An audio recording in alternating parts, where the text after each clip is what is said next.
Fikih muamalah adalah suatu ketentuan yang mengatur kegiatan sosial manusia, khususnya dalam bidang ekonomi, misalnya dalam bidang perdagangan atau perbankan. Nah, dasar hukum muamalah adalah mubah atau boleh, di samping tidak ada dalil yang melarangnya.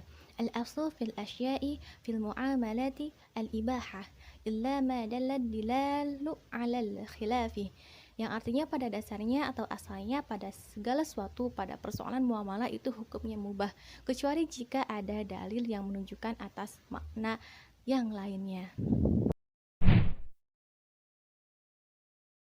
Islam merupakan agama yang universal. Selain mengatur masalah ibadah, Islam juga mengatur masalah muamalah dalam problematika ekonomi yang berada dalam dimensi syariah. Nah, dengan begitu sangat penting untuk seorang muslim mempelajari fikih muamalah dalam merespons ekonomi dan keuangan kontemporer.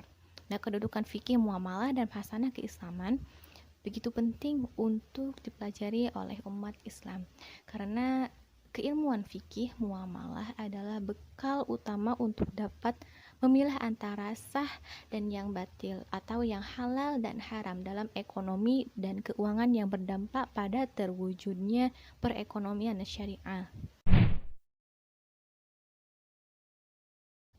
Jual beli adalah suatu transaksi yang terjadi antara dua orang di mana keduanya saling diuntungkan karena tujuannya demi kemaslahatan umat.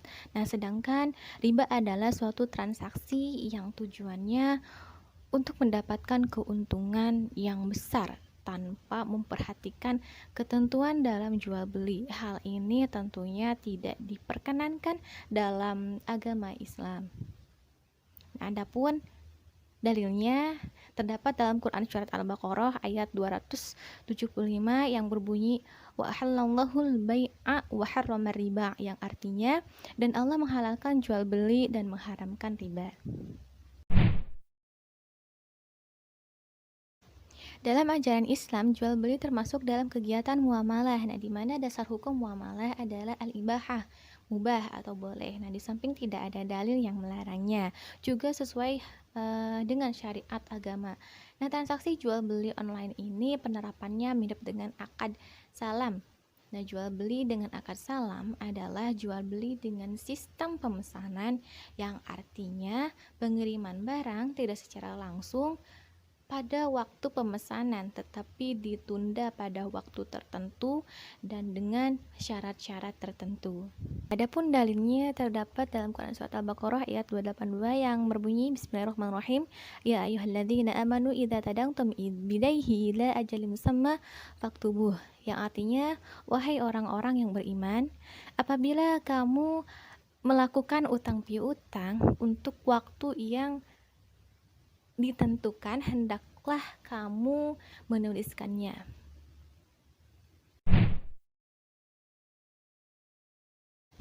Seperti yang telah disebutkan sebelumnya, dasar hukum muamalah adalah al-ibahah, mubah atau boleh. Di samping tidak ada dalil yang melarangnya, juga harus sesuai dengan syariat agama Islam. Maka hukum money changer adalah boleh selama memperhatikan dan melaksanakan syarat-syarat yang telah ditetapkan dalam syariat Islam. Dan tujuannya adalah agar kita selaku manusia tidak terjatuh ke dalam perbuatan riba yang diharamkan dan sangat dibenci oleh Allah Subhanahu wa taala. Nah, uang ini termasuk ke dalam barang apa nih? Nah, uang ini termasuk ke dalam golongan barang ribawi. Nah, termasuk dalam golongan emas dan perak. Nah, maka dari itu praktik pertukaran yang berlaku atas uang tersebut adalah mengikuti mekanisme pertukaran emas dan perak.